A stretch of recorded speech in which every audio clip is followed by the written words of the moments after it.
Well, morning everyone, a very warm welcome, and yes, in the background we are back at Marquis Motorhomes in Tewkesbury. Memorable day a couple of years ago when we travelled here to collect our Mobilvetta K-Yacht 79 A-class motorhome, which is a 7.44 metre A-class motorhome. Fantastic memories, very exciting day it was. But they've got one or two new K-Yachts in here and a couple of Benimar Tesoros. And we've had quite a few questions about our K-Yacht 79 in terms of layout, why we chose what we chose.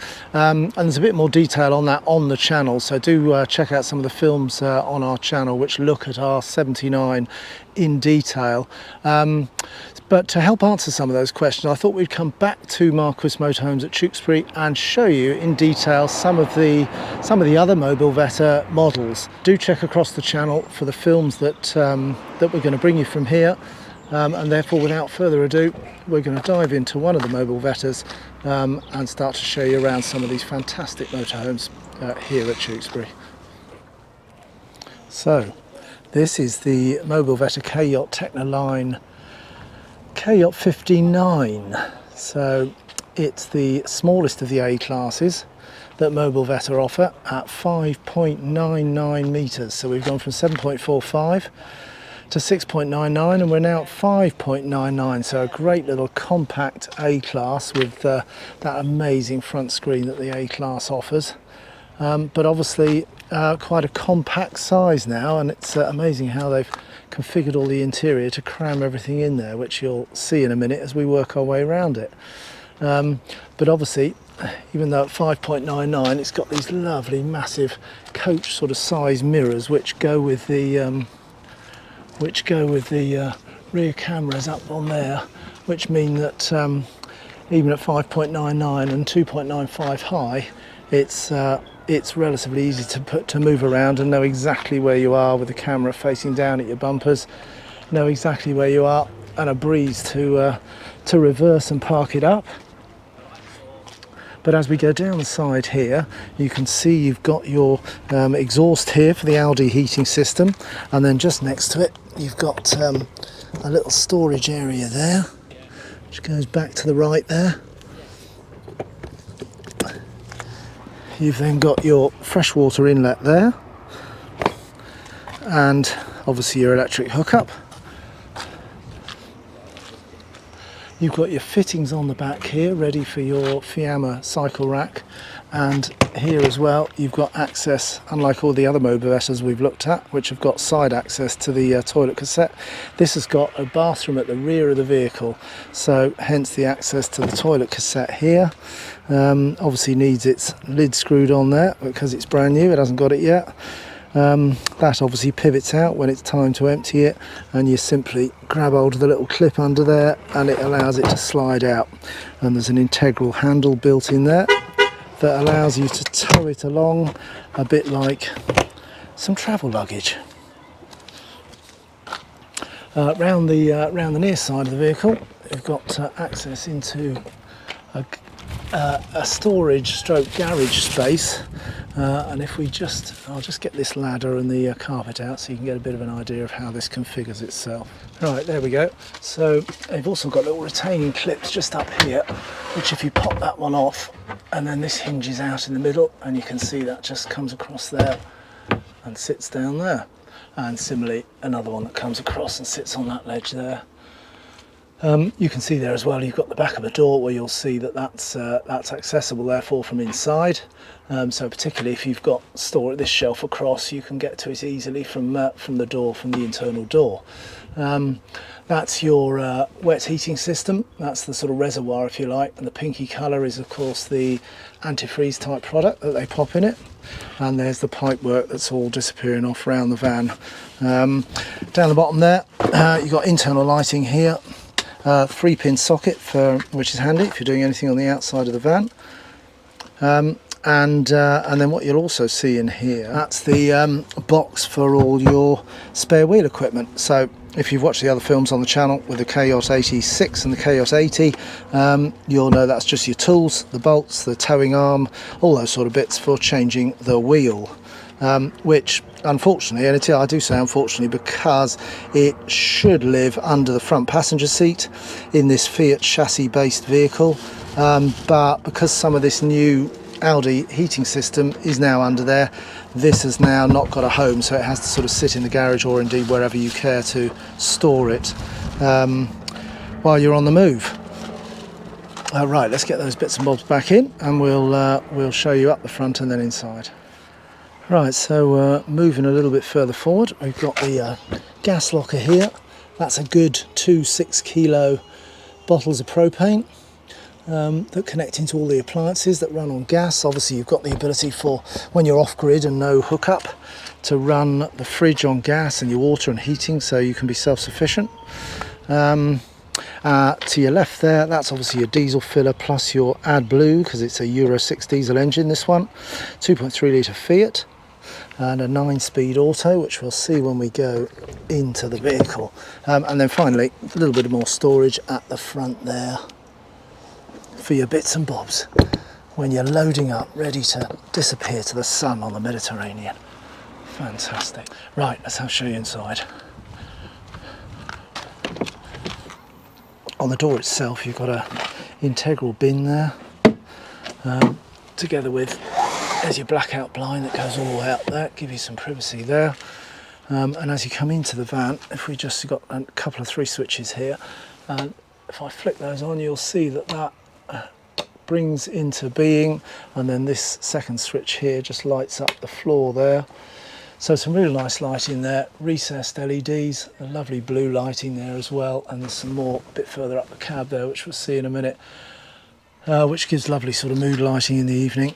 Very nicely done, and together with that lovely Italian sort of contemporary finish, which we particularly like. We looked at gazillions of vans, but it was the sort of really light interior, the light surfaces, with a little bit of sort of inlay like that with colour, but it was that sort of swayed us to going with Mobilvetta, because we really like that sort of contemporary feel of the inside of the vans. And some of the detailing, which of course on this 2023 model they've added to as well, with this nice sort of faux leather, and then the stitching, and then some of the detailing on just above the handle there with this sewn in Mobilvetta design. Some really nice finishing, and down there as well.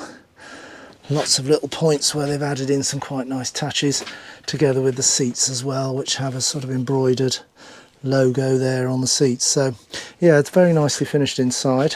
And then while we're up here, we'll start at the front and just show you from sort of front to back of what's going on in here. Dashboard is slightly upgraded for 2023. Those of you who've had Fiats before will know that they haven't really changed much at all since for decades almost, but this one they've sort of started to bring into the 21st century. So if I just turn the ignition, you'll see, just turn the ignition there, you'll see that it's a slightly more, excuse the flashing, it's just my camera adjusting to the light. You'll see that it's a slightly more contemporary dash, bit more visible. The old Fiat, the one on our 2021 vehicle, was a sort of orangey colour, which sometimes makes it quite difficult to see it. This one's a little bit clearer. Still got an accent stereo unit there, which has got your sat nav on it. Sorry about that, let's just turn that fan down.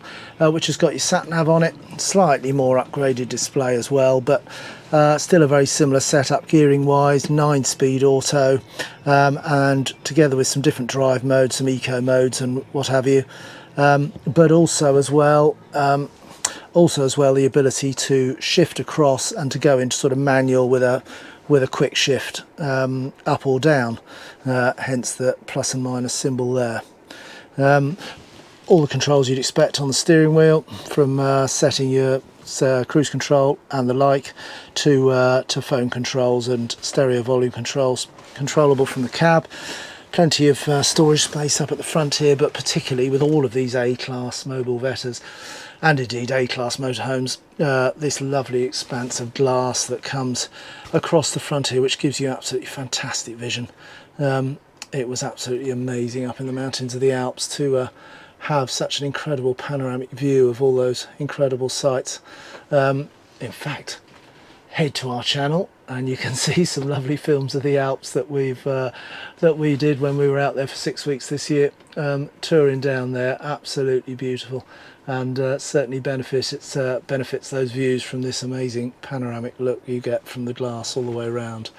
Then your blinds are also integral into the windows here, just like the other Mobilvettas, if you've seen those on our channel. The blinds slide across. On this one there's a little magnetic strip down the window here that corresponds with this, which you just pull out and then slide across to meet the magnetic strip just there, and that just holds it in place. And then the front screen, again like the other Mobilvettas, just up the top there you can see the two little clips. Squeeze those together and slide it down, and it comes down. If you don't keep hold of the squeezy clips, then it locks into various positions on the way down, 2 or 3 different positions, but you can take it all the way down then. And then similarly over on the near side, that's a blind that comes out from the side and all the way across to a magnetic strip on the left hand side of the window there, to give you complete privacy in the evening when it's time to snooze. So let's get that back up. In the centre console there, you've got, apart from your sat-nav built into the accent, you've also got this little device here, which is as simple as grabbing hold of it there, just giving it a little tug there. There's no secret clips on it, but then it's also got a little lever here which you pull out, and as you pull it out these pop open. It allows you to fit in your smartphone, or because it's spring loaded you can fit in anything up to a sort of iPad size if you were using something else for sat-nav perhaps, or just wanted to see your phone. It holds that.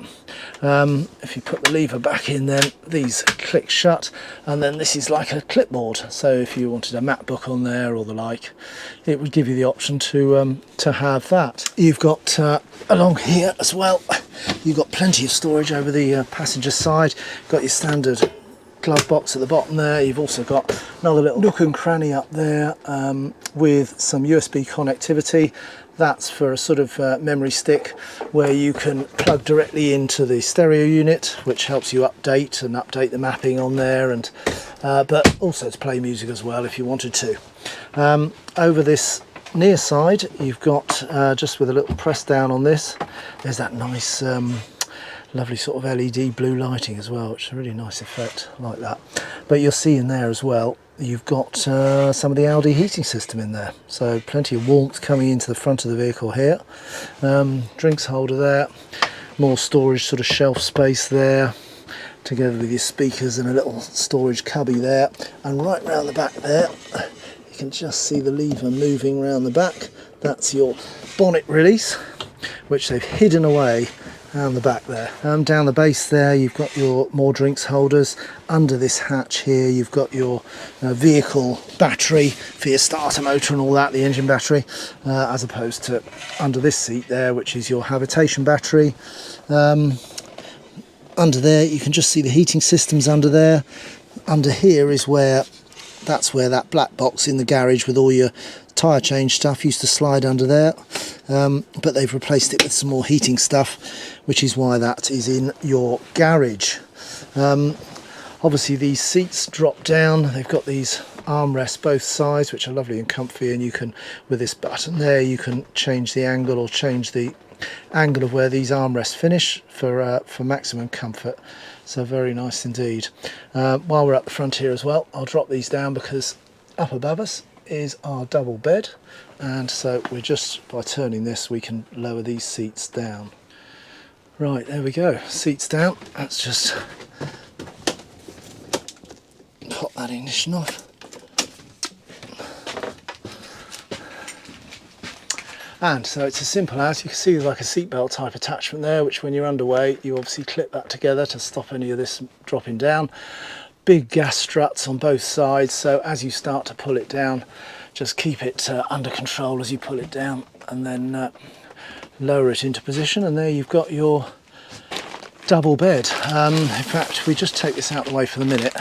This obviously, as you've probably guessed already, it's a 3-berth vehicle, so that is the extra cushioning that you would put down here, and I'll show you in a minute how pressing the little button down there, table goes down.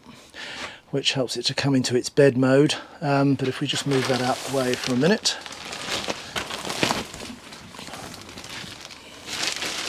There we go. Getting good at doing this one-handed. You've got your really good sized double bed, nice mattress there. The meshing underneath here, this sort of flexible stuff, you can see there's some clips on it, and they clip into these little retainers here. So it's a sort of I can only imagine it's a way of, and clipping onto the side there, I can only imagine it's perhaps for smaller people if you didn't want them to roll out of the bed if they were using it. Or indeed for bigger people after a really good night on the beer. stop you rolling out of bed. But it's something that we had on our 2021 Mobilvetta, but it's not something that we use at all, and we've it's stored away in the garage safely. There's one of that little ladder in the back that obviously can hook onto here, which allows you to either go up a ladder into your double there, or indeed, as you can see, the chair immediately next to the bed. Again, in our 2021 Mobilvetta, slightly different layout, but it's got the seat next to the bed, and you can just do 1 foot on there and then straight up and in. So we don't actually use the ladder either, which is also still in its plastic, stored in the garage. A lot of you have asked about dimensions as well of some of these spaces. So if we just fire that across there, that's 1.2 meters going sideways across, and if we then just do the length of it for you, give you an idea. Obviously you sleep left to right or right to left, and that's just under 2 meters, so showing at 1.9. So, you know, perfectly good sized. Double that, touch lighting up there for a bit of extra reading, so it's sort of implying that your head pillow end would be up that way with your line that way.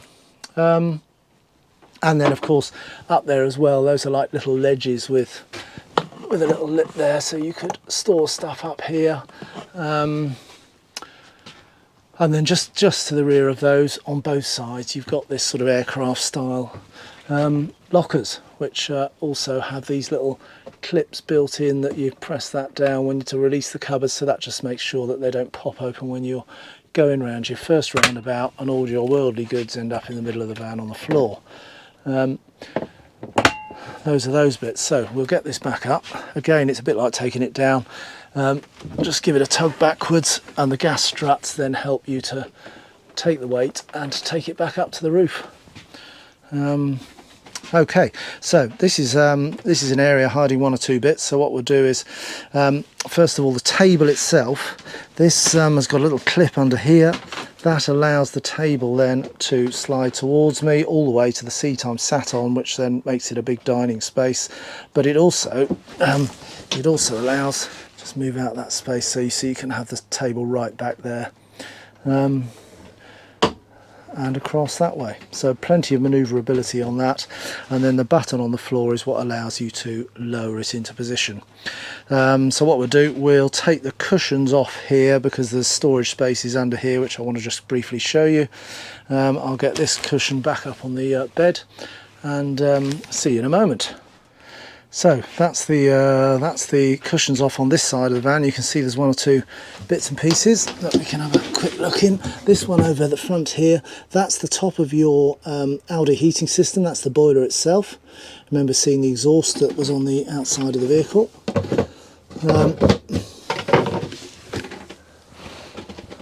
Just down there as well, it's a bit hard to see it. You can just see something with a blue top on it. That's one of your key bits of kit if you get this vehicle. It's your heating reset. They've got a fail-safe on them where if it gets below 4 degrees outside, it'll drop its water out. So to know where that setting is so that you can reset it is a really important thing to know, because otherwise you'll wake up and think, where has all my water gone? Frost protection. So that is just an infill panel that lifts up, and the reason why that lifts up is because if you're in, as you've probably just seen the seat belts there, if you're wanting to use those third and fourth belted seats, 1 and 2 being the cab, then there they are, hiding away behind the seat until needed, when you can just unclip them and then bring them out the side of the cushion here. But for the passenger on the near side, on the offside there, then they need that as their knee space.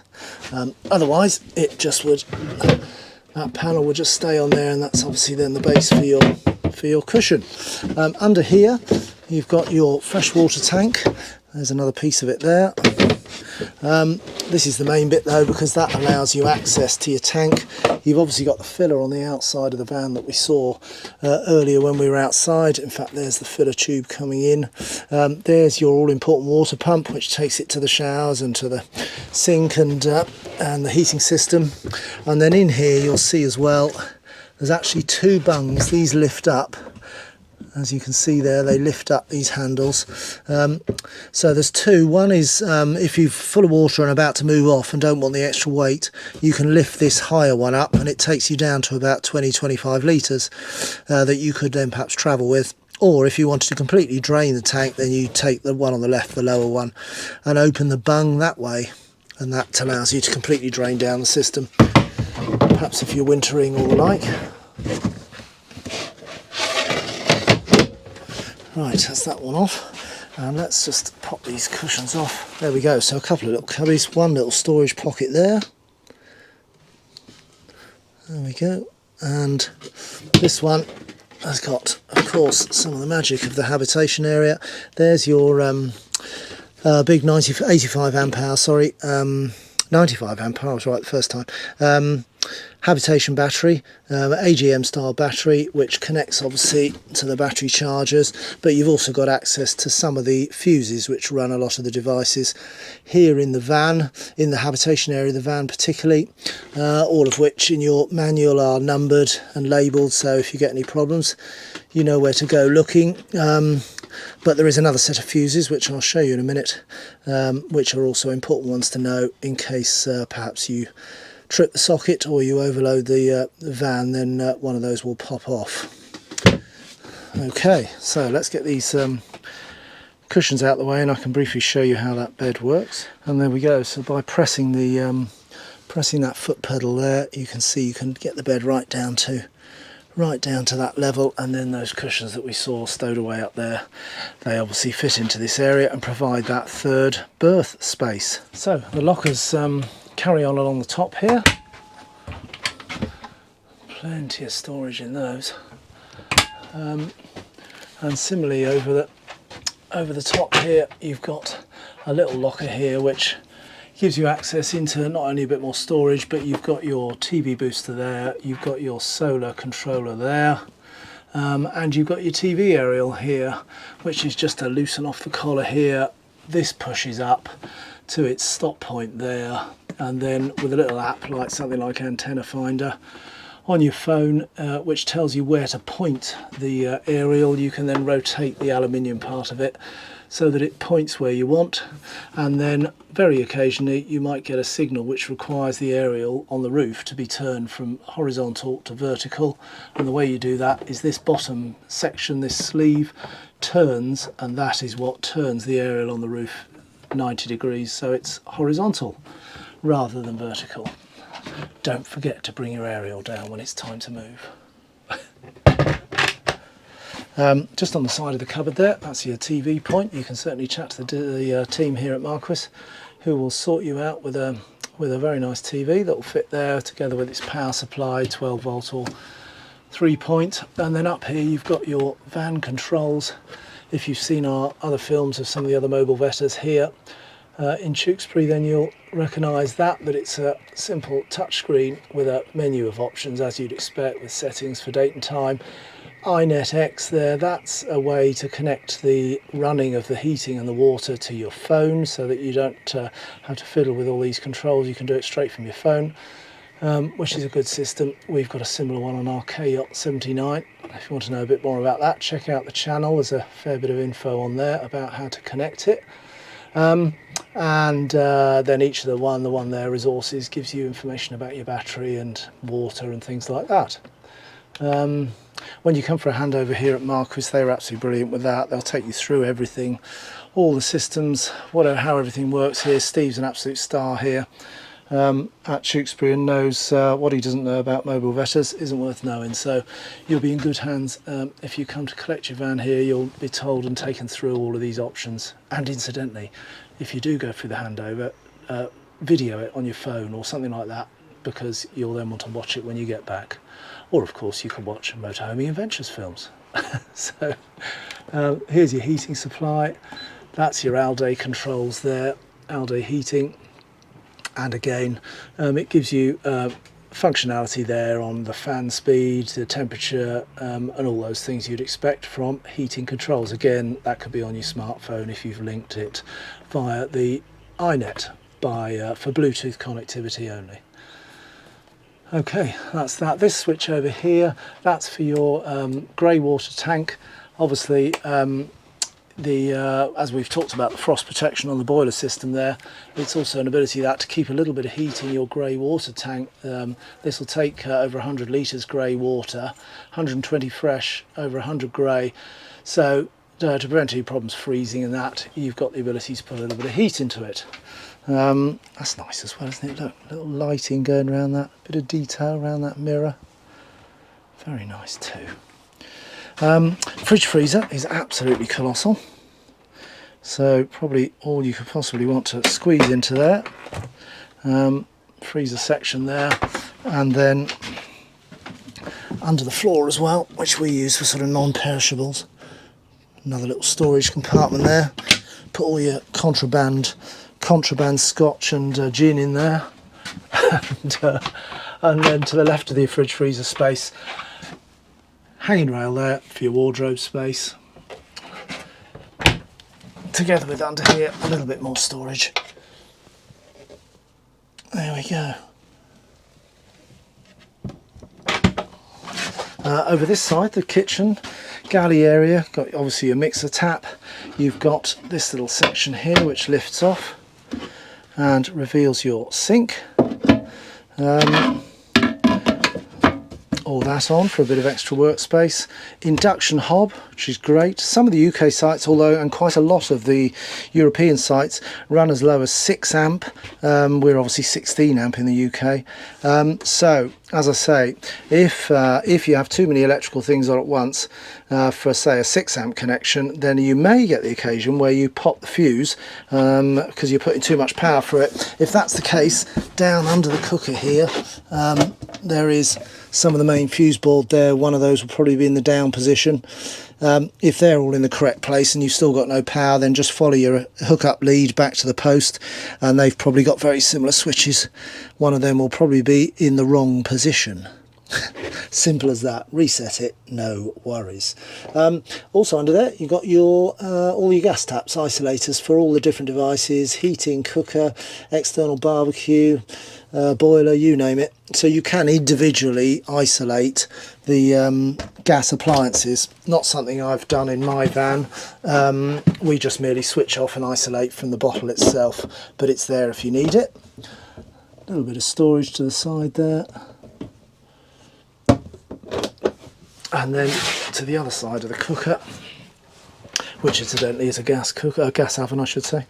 Little grill pan there. Again, pop the little catch there. And you've got some slide outs. Slide outs here. There's your cutlery drawer. And then there's a little securing switch. You see this clip here? Just lift that into the up position, and that then allows you to slide these right out. Nice long storage areas those, similar one down the bottom there. Little bit of storage on there, and then because we're in this amazing little 5.9 metre van, as soon as you're through this door you're into the rear bathroom. Hi guys. In the bathroom, as you'd expect, towel rail. There's one of your radiator systems, handy for the towel just there. You've got your electric flush there for the toilet. The lever on the side there just allows the toilet cassette to be opened, and you can also rotate this as well to the position of your choice. You've got some lighting here which is for the shower. That's nice little integral lights in there. A little bit more storage under there, together with that's the bracket from the bike rack that's fitted to the back of the van, so you can sort of locate yourself at the back of the van now, work out where everything is. That's some of the reinforcing brackets.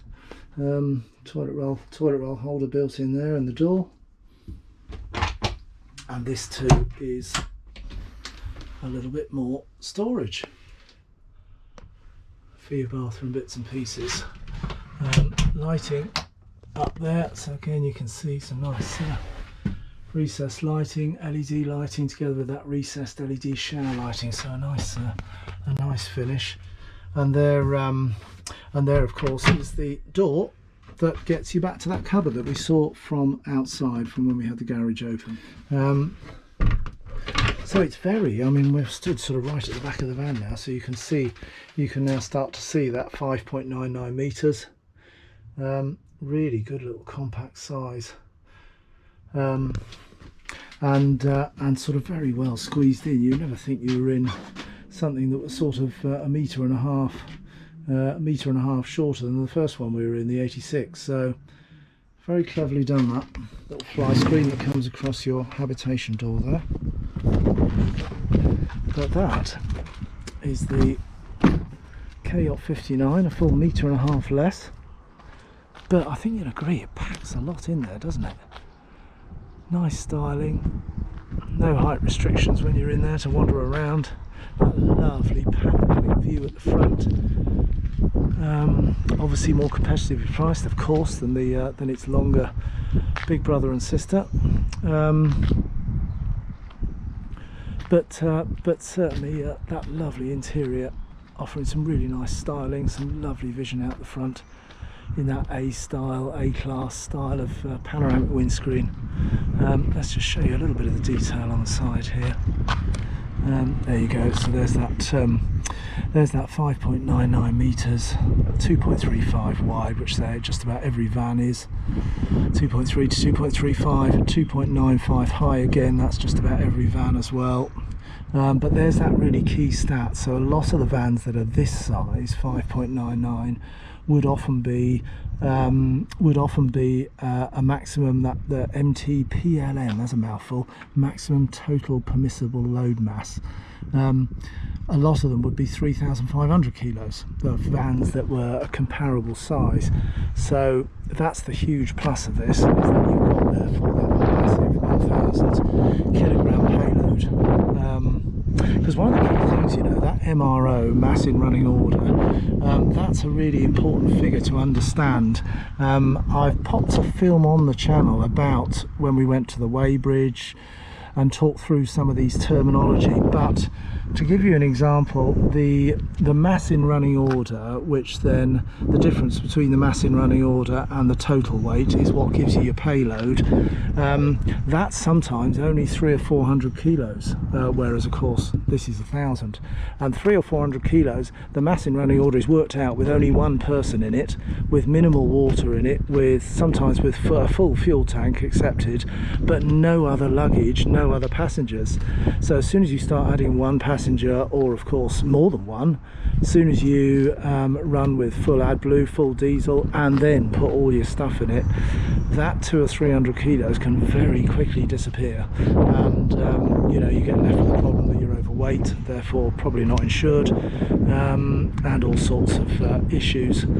So yeah, if you're considering buying motorhome, be it an A-class or indeed be it any other that's at this lovely yard here at Tewkesbury, then the first thing to do is to understand that relationship between the weights of the vehicle. Yes, the trade-off is you need a C1 license, but rather that, I prefer that than to risk being uninsured and overweight. So yeah, just understand that. Check out perhaps the film on our channel which explains it a bit more, and it's something to consider. But very nice too. So that's the 80, the 86 and the 59, together with the two Kias, the P80 and the P90 that we did a few weeks ago here at Marquis, and of course our K-Yacht, our own K-Yacht 79, again another A-class, but now 2 years old. Can't believe it, 2 years next month. Thank you of course as well to the team here at Marquis at Tewkesbury, who have once again been fantastic, moving all the vans around for me, hooking them up, unhooking them, you name it, they do it here. They were absolutely great a couple of years ago when we bought ours.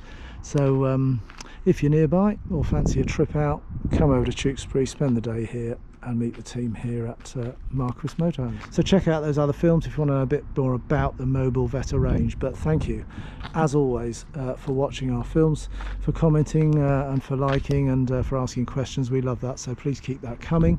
And once again, thanks for watching, and we'll see you again very soon.